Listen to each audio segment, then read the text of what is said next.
Hello students, 11th commerce business studies की class में आज हम स्टार्ट कर रहे हैं चैप्टर नंबर फर्स्ट, जिसका नाम है बिजनेस ट्रेड एंड कॉमर्स। और इस चैप्टर में दो सेक्शंस डिवाइडेड किए गए हैं आपके, जिसमें पहला जो है वो है हिस्ट्री के बारे में कि एंशिएंट इंडियन बिजनेस के अंदर किस किस तरह से काम किया जाता था। और नेक्स्ट सेक्शन जो है सेकंड, उसमें हम बात करेंगे बिजनेस कॉन्सेप्ट और उसके टाइप्स के बारे में। तो यहाँ पर हम बात कर रहे हैं चैप्टर नंबर फर्स्ट में। तो इसका जो सेक्शन नंबर फर्स्ट है वो है history of trade and commerce. जहाँ हम हिस्ट्री की बात करते हैं वहाँ पर हमारा तुरंत ही विचार पहुँचता है कहाँ पर, इंडस वैली सिविलाइजेशन की तरफ। देखो, ये आर्कियोलॉजिकल एविडेंस है हमारे पास इस चीज़ का कि ये जो सिविलाइजेशन थी जो 5000 साल से भी पहले की है, और इस सिविलाइजेशन में काफ़ी आपको एविडेंस मिले हैं कि वहाँ पर काफ़ी अच्छा एक डेवलप क्या था, ट्रेडिंग सिस्टम चलता था। यहाँ पर हम बात करें इंडिया में ईस्ट टू वेस्ट यहाँ पर आपका एक क्या चल रहा है, स्पाइसेस का मोस्टली क्या चल रहा है, आपका ट्रेडिंग चल रहा है, इसलिए इसको हम स्पाइस रूट भी कहते थे। और जो आपकी इंडियन इकोनॉमी है उसके अंदर कम्प्लीटली पेमेंट के और एक्सचेंज के आपके फ़िक्स फॉर्मेट्स थे। मोस्टली जो आपका एक्सचेंज था वो कमोडिटीज़ एक्सचेंज हुआ करता था, जिसमें किसी भी ट्रेडर को अपने माल को पेमेंट करने के लिए, माल का पेमेंट करने के लिए दूसरे व्यक्ति से उसका माल परचेज़ करना होता था। तो यहाँ पर जो आपका एक्सचेंज है वो कैसा है, कमोडिटीज़ का एक्सचेंज है। यहाँ पर काफ़ी सारे आपके ऐसे सी पोर्ट्स हैं, काफ़ी सारे लैंड रूट्स हैं जिनसे आपके क्या चल रहा है, जो ट्रेडिंग सिस्टम है, जो कॉमर्स है, जो ट्रांसफ़र है कमोडिटीज़ का, वो चल रहा है। और इन्हीं बेसिस पे आप क्या कर रहे हैं, एशिया और वर्ल्ड के जितने भी कंट्रीज़ थे उन सब से क्या कर रहे हैं, डिफरेंट टाइप के प्रोडक्ट्स को इम्पोर्ट और एक्सपोर्ट कर रहे हैं। ठीक है, अगर हम बात करें कि उस टाइम पर बैंकिंग सिस्टम का क्या फॉर्मेट था, तो यहाँ पर हम डिस्कस करेंगे इंडिजीनियस बैंकिंग सिस्टम के बारे में। तो मैं आपको बताऊं, एंशिएंट इंडिया के अंदर जो आपका बैंकिंग सिस्टम है वो पूरी की पूरी तरह जो आपके डोमेस्टिक बैंकर्स हैं या लैंडलॉर्ड्स हैं उन पर बेस्ड था। जितनी भी ट्रेडर्स जिनको लोन्स वगैरह चाहिए होते थे वो अपनी जो मूल्यवान वस्तुएं थी उन सबको वहाँ पे जमा करा देते थे उन चीज़ों के, और उनसे क्या लेते थे, वो लोन्स लेते थे। इन पर इंटरेस्ट रेट काफ़ी हायर हुआ करते थे। यहाँ पर जो आपका एक्सचेंज है, उस एक्सचेंज में जो मेनली आपका आइटम था वो था हुंडी। हुंडी एक तरह का आपका बिल्स ऑफ एक्सचेंज है जो प्रेजेंट टाइम में चलता है। उस बिल्स ऑफ एक्सचेंज का जो पुराना फॉर्मेट है वो हुंडी है। ये कम्प्लीटली अनकंडीशनल है, और इसके अंदर जो पेमेंट है उस पेमेंट को एक निश्चित अवधि के अंदर, या एक जो आपका डिमांड हुंडी होता था उसके अंदर, जैसे ही आप हुंडी को एक्सेप्ट करोगे तुरंत आपको पेमेंट करना होता था। हुंडी का सिस्टम क्या है, जैसे मान लो एक बंदा है ए और एक है बी।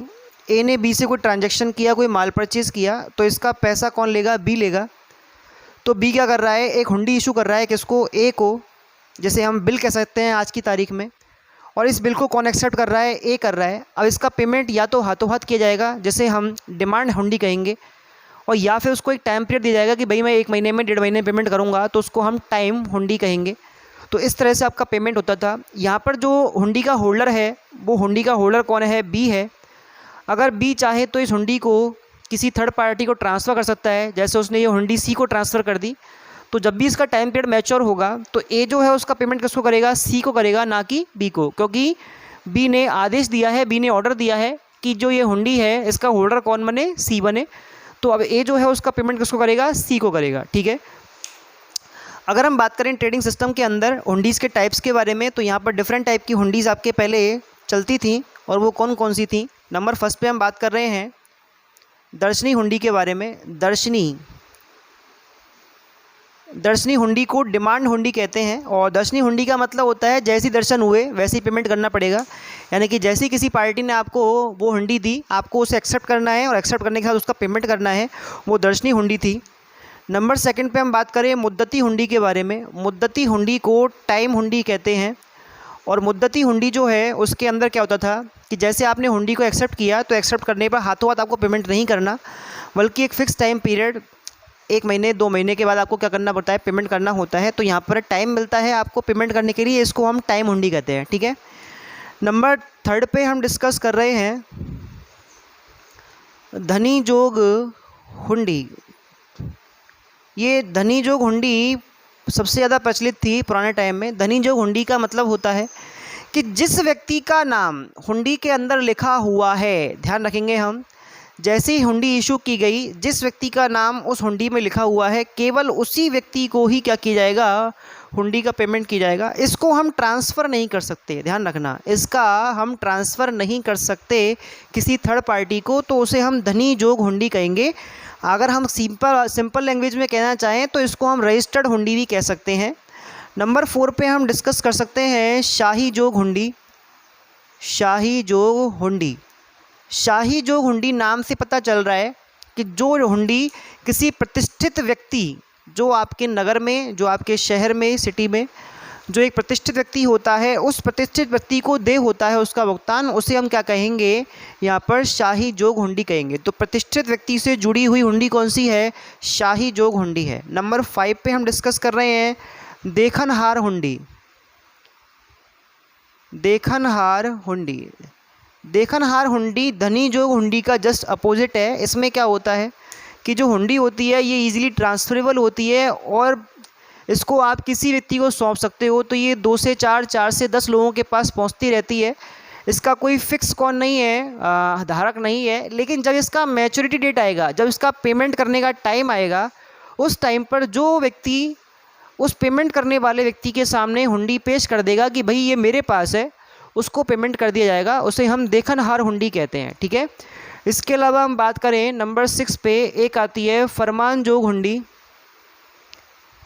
फरमान जोग हुंडी, जो फरमान जोग हुंडी है वो आपकी एक इस प्रकार की हुंडी है जिसमें जो धारक होता है हुंडी का, जो पेमेंट लेगा, वो पेमेंट अपने आप को लेने की बजाय किसी दूसरे व्यक्ति के नाम का फरमान जारी करता है कि भाई ये जो पेमेंट है वो दूसरे व्यक्ति को या फलाने व्यक्ति को जारी किया जाए, उसको पेमेंट किया जाए, उसे हम फरमान जोग हुंडी कहते हैं। यानी कि फरमान जोग हुंडी धारक द्वारा दूसरे व्यक्ति के नाम से आदेशित कर दी जाती है, ऑर्डर दे दिया जाता है, और जो पेमेंट करने वाली पार्टी है वो उस आदेश व्यक्ति को ही क्या करती है, पेमेंट करती है, उसे हम फरमान जोग हुंडी कहते हैं।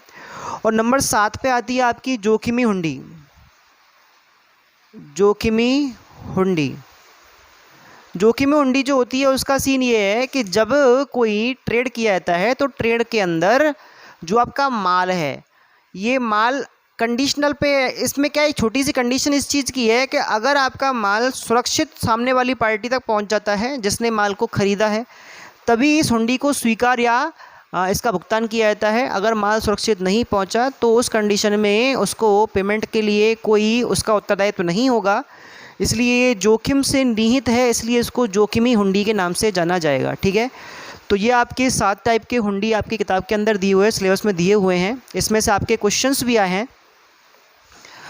नेक्स्ट हम डिस्कस कर रहे हैं इसमें ट्रेडिंग सिस्टम के बारे में। अगर हम बात करें बैंकिंग सिस्टम के बारे में, तो बैंकिंग सिस्टम में आपका जो बिजनेस है उसमें आप डिफरेंट टाइप के लैंडलॉर्ड्स के बारे में देख रहे हैं, जहाँ पर आपके नगर सेठ या बिजनेस ज़मींदार या साहूकार लोगों के पास आपका जो माल होता है वो जमा होता है, उसके बदले में आप लोन्स वगैरह ले सकते हैं। अगर हम इकोनॉमी में और बिजनेसेस की बात करें तो यहाँ पर हस्तशिल्प, हथकरघा और दस्तकारी जैसे विभिन्न प्रकार के उद्योग, कृषि, एग्रीकल्चर से रिलेटेड डिफरेंट टाइप के आपके ऑर्गेनाइजेशंस यहाँ पे काम कर रहे हैं, जो आपके इन कामों में लगे हुए हैं। इसके अलावा इन्हीं चीज़ों को लेकर कृषि शाख और कृषि बैंकिंग का क्या हो गया है, स्टार्ट हो चुका है। अगर हम अप्रेंटिसशिप की बात करें, प्रशिक्षण की बात करें, तो यहाँ पर फैमिली बेस्ड अप्रेंटिस चल रहा है, जिसमें हर व्यक्ति पीढ़ी दर पीढ़ी अपनी कुशलता को, अपने स्किल्स को सिखा रहा है। जैसे मान लो मैं मूर्ति कला में पारंगत हूँ, मूर्ति कला मुझसे आती है, तो मैं चाहूँगा कि मुझसे जो आगे वाली जनरेशन हो उनमें भी ये आर्ट पहुँचे, तो मैं पीढ़ी दर पीढ़ी उस चीज़ को सिखा रहा हूँ। ऐसा करने से जो हमारा बिजनेस है वो पीढ़ी दर पीढ़ी चलता रहेगा। उस तरह से आपके क्या चल रहा है, कार्यक्रम चल रहा है। ठीक है, तो आज की क्लास में केवल हम इतना डिस्कस करेंगे।